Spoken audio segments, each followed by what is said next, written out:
We're here at Douglas Lake Road. This is kind of a popular agate spot. See, there.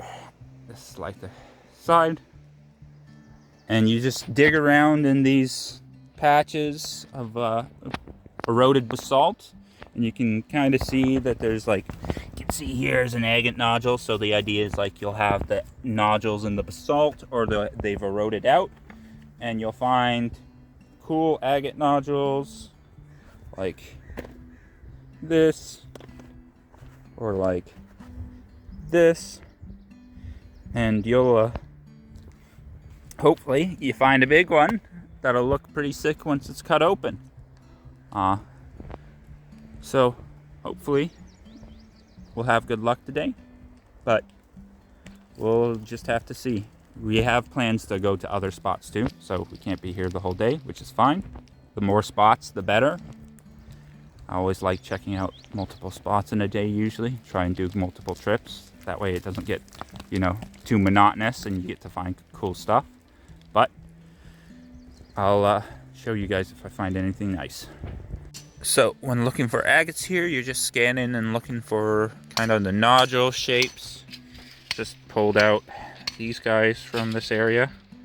I think this green guy, it's pretty solid, and I'm seeing some nodule-y stuff in there, so I'm thinking that might be kind of a larger green agate-y, green skin agate nodule, but there's some smaller stuff. And you just look around and you pull out these nodules and you just look. You can see some of it still in the basalt matrix. And you just look around and you hope you find one of the big ones. I hope this is a big one. I think it might be something. And you're just looking for stuff like this. You can see this. There's a bit of agate in there. It might be some of these larger green ones. It might be like a mix of agate plus whatever the green mineral is. Maybe it's copper. That would be my bet. But you can just see there's a bunch of stuff to dig through. There's stuff at the bottom. I found a couple handfuls closer to the bottom, but you just kind of dig through and look, and you can even break open the rocks, and you can see like some of the rock there has like these voids in them. Actually, can you see that rock right there where my finger is pointing? That has some nodules in it, so I'm gonna go grab that one because I think those are a decent enough size to actually bust out and try and extract. But yeah, you just look around, you look for the nodules, the round shapes. There's like mini ones. You can see there's mini ones like right there. But you're hopefully looking for something a bit bigger, of course. But you just look around. You can see this one. You got the nodules and matrix still.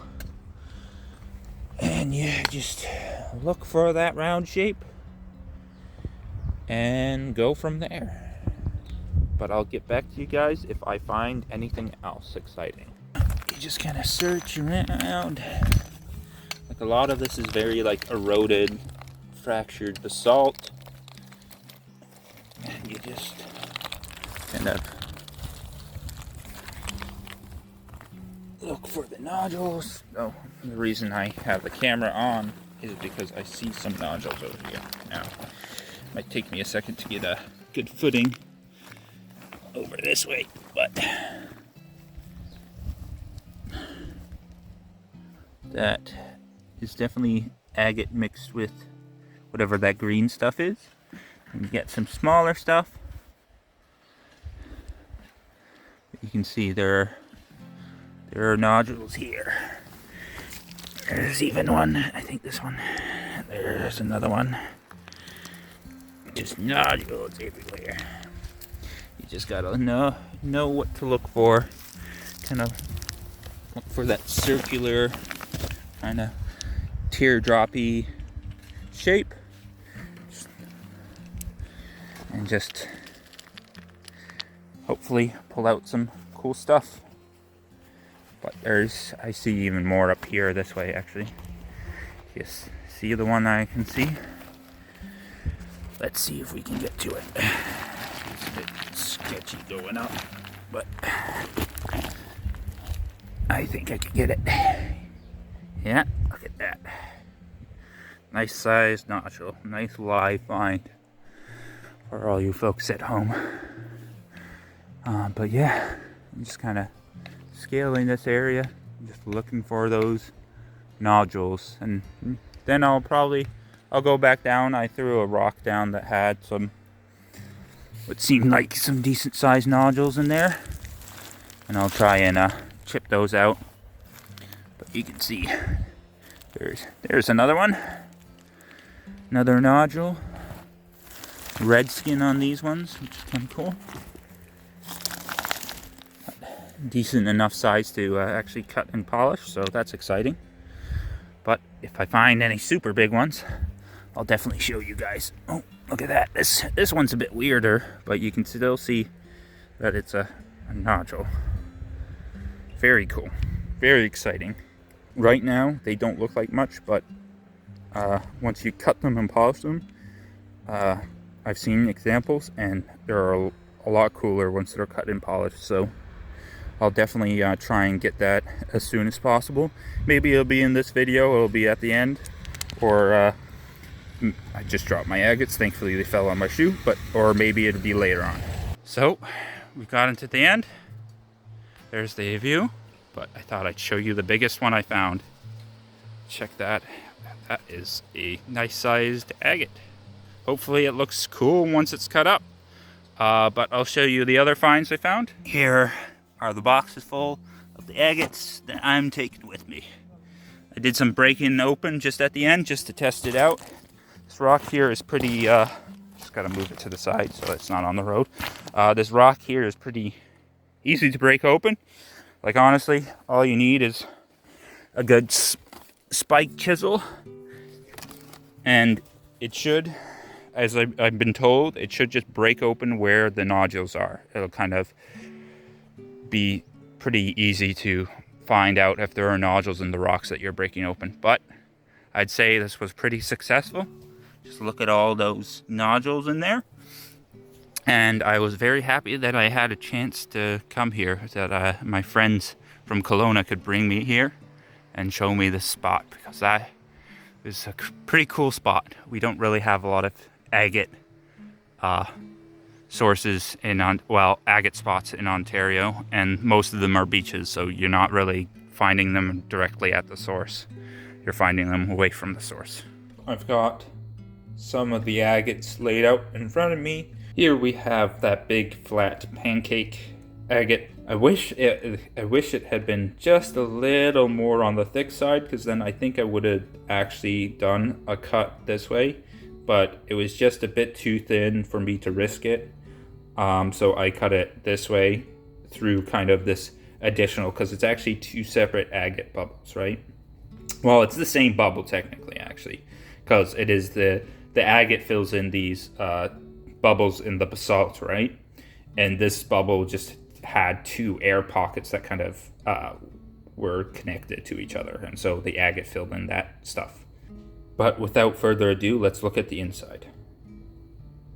This agate's pretty interesting because it's got some like mossy tubey features, this patch of mossy tubey features in the middle. But then on the sides, it's got some really nice kind of like fortification banding with some larger tubes as well. But just very interesting. One of these halves is one of the pieces, which is very interesting. I think this agate will turn out pretty well. I have to do a little more fine tuning with one of these halves. It just has some scratches, so I have to bring it back down to a lower grip because I obviously missed those scratches. But generally, I'm quite happy with how this agate's turned out. And here's a bit of a closer look at those fortified sections. And then the tubey mossy middle. Altogether a pretty interesting little agate. Here's the pretty big chunky green one. You can see some of the basalt matrix is still attached. A lot of the basalt matrix kind of busted off as I was cutting, but some stayed on.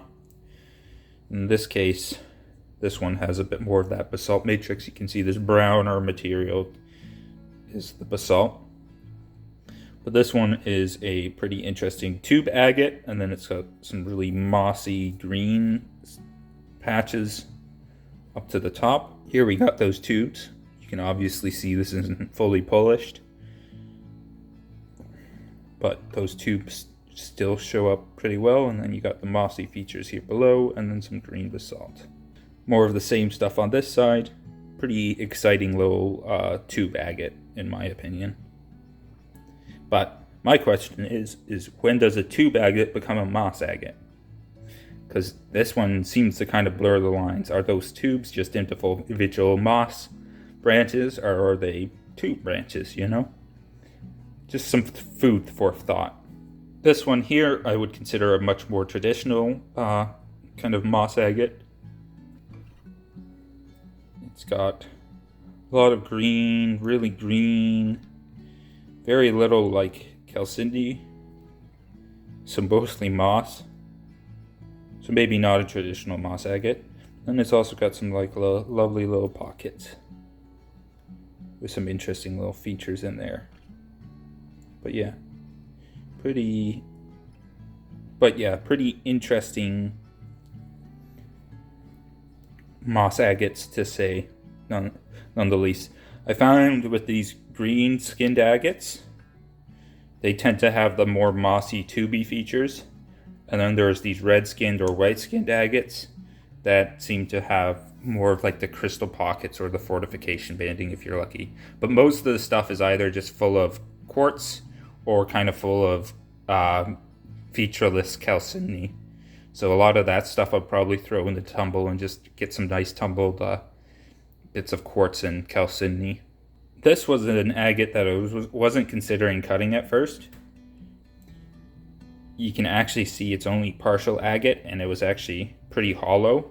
And you can see where the hollow agate bit busted off, and then there was this interesting mineralization here. But my curiosity got the better of me, thankfully, and I cut it open. And it has some very funky features and inclusions.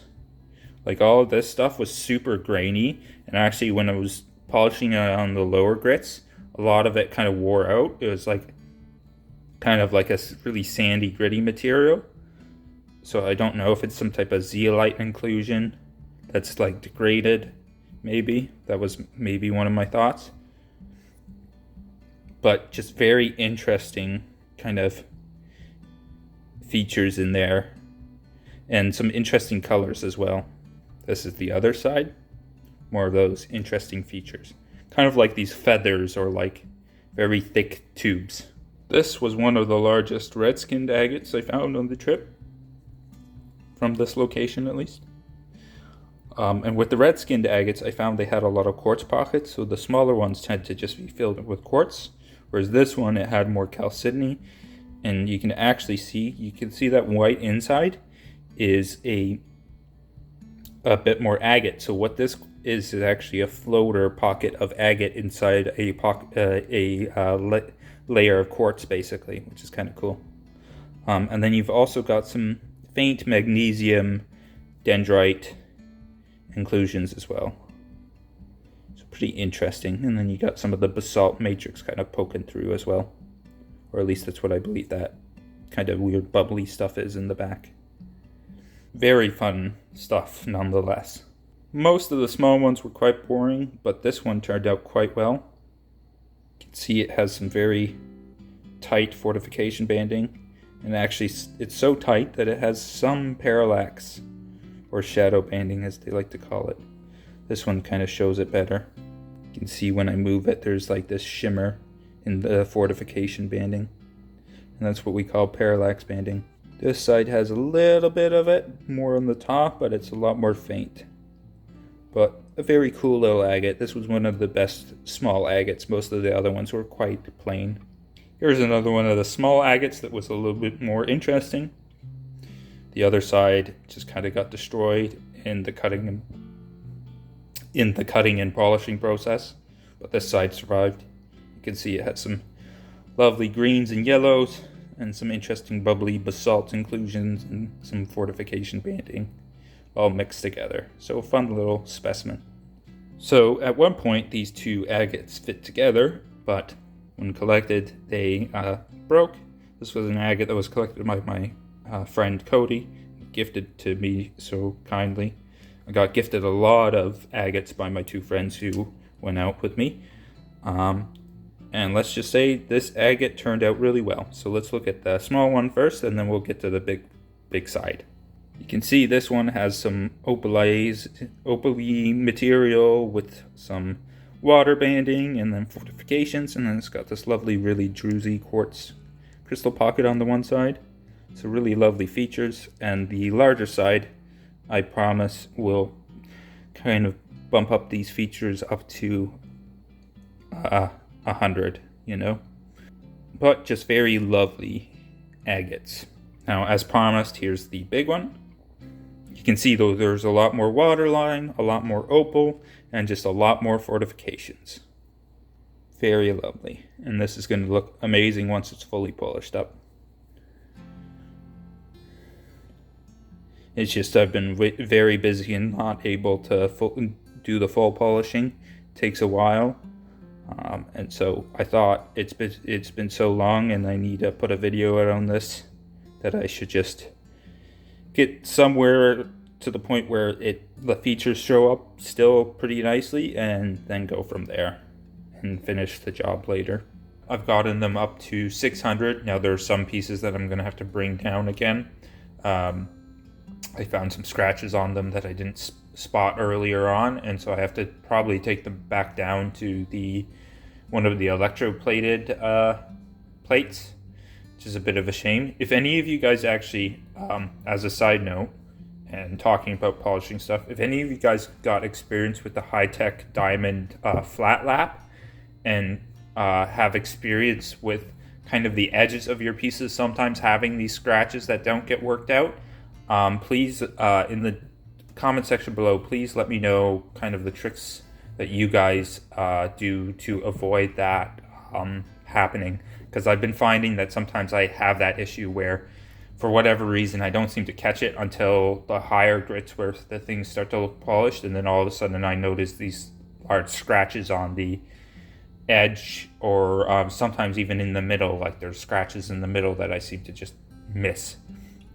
And I know it's not contamination because it's only with a couple pieces, and it's always, it's definitely, like I can tell, it's not just a random scratch, it's multiple scratches from like the plates, the polishing plates, like the lower grit polishing plates.